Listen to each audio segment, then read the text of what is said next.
تو اب میں کارپینٹر بن جاؤں گا. کسی ڈاکٹر کو دیکھا ہم نے ایسا کرتے ہوئے؟ اور اگر ایسا کر لیا تو وہ ڈاکٹر اب ڈاکٹر رہے گا نہیں.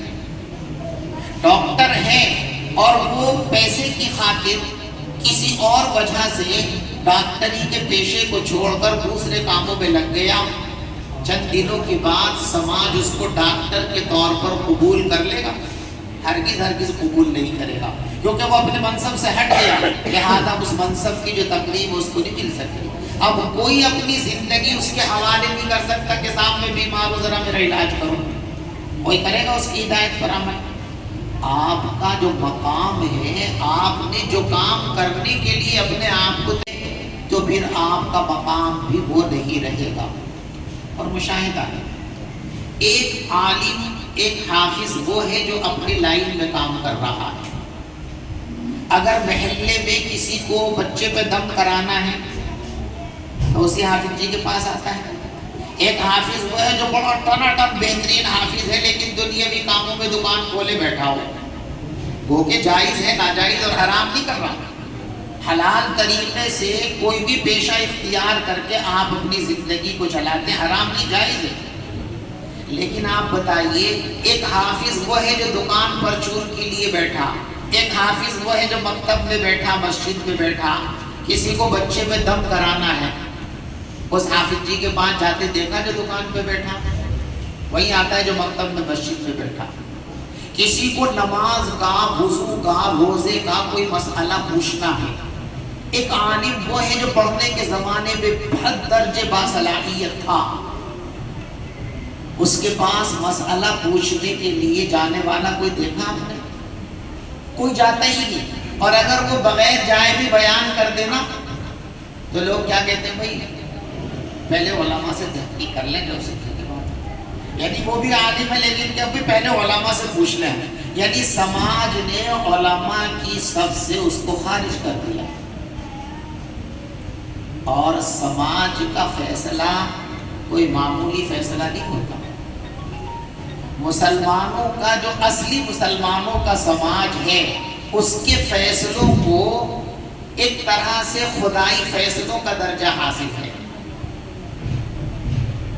حضرت عبداللہ ابن مسعود رضی اللہ تعالیٰ کی ایک روایت ہے، ما رآہ المسلمون حسنا فہو عند اللہ حسن او کما قال. کہ اچھے اور سچے مسلمان جس چیز کو اچھا سمجھ لیں اللہ کے نزدیک وہی اچھا ہے. تو مسلمانوں کا، اہل علم کا، دیندار لوگوں کا فیصلہ ایک اعتبار سے خدائی فیصلے کا عکس ہوتا ہے. اور مسلمانوں کا فیصلہ اور طرز عمل کیا ہے کہ جو اس کام سے ہٹ کر دوسرے کاموں کی طرف منتقل ہو گیا، اب سماج اسے عالم کا درجہ نہیں دیتا، حافظ کا درجہ نہیں دیتا، مفتی اور قاری کا درجہ نہیں دیتا. تو آپ اگر صرف دنیاوی مفاد کے خاطر ان چیزوں میں لگ جائیں تو آپ اپنے مقام کو کھو دیں. آپ کو بہت سے لوگ یہ مثالیں دے رہے ہیں کہ امام احمد ابن حنبل یہ کام کرتے تھے، امام بخاری یہ کام کرتے تھے، امام اعظم ابو حنیفہ رحمۃ اللہ علیہ بہت بڑے تاجر تھے. ٹھیک ہے تھے، لیکن ایمانداری سے بتاؤ میرے بھائیوں، امام اعظم ابو حنیفہ رحمۃ اللہ علیہ کے اندر جو استقامت اور پختگی تھی آپ میں سے کسی کے پاس ہے؟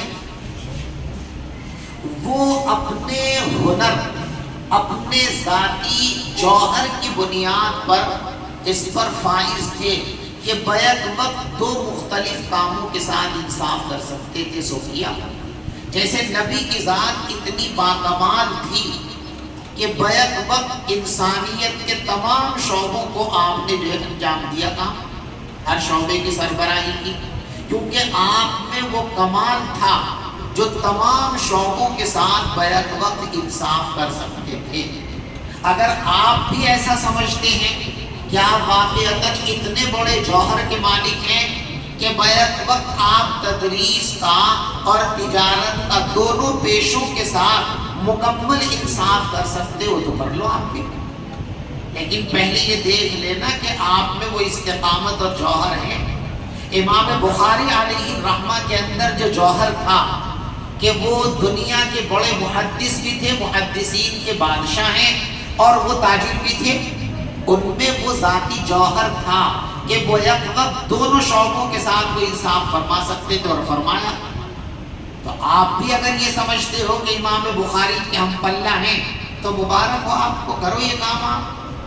لیکن بھائی میں تو اپنے بارے میں کہہ سکتا ہوں کہ میں تو کسی درجے میں یہ نہیں سمجھتا کہ میں بیک وقت دو جگہوں پر صحیح طریقے سے منصفانہ کام کر سکتا ہوں۔ تدریس کے کام سے ہٹ کر جب کوئی دوسرا کام کروں گا، مجھے تو یقین ہے کہ تدریس کے ساتھ میں انصاف کر ہی نہیں سکوں گا۔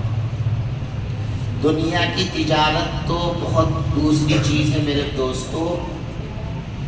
اہتمام تک بھی جو ہے وہ تدریس کے ساتھ انصاف نہیں کرنے دیتا۔ بس حضرت تشریف لے، اپنی ایک بات بتا کے بات ختم کرتا ہوں۔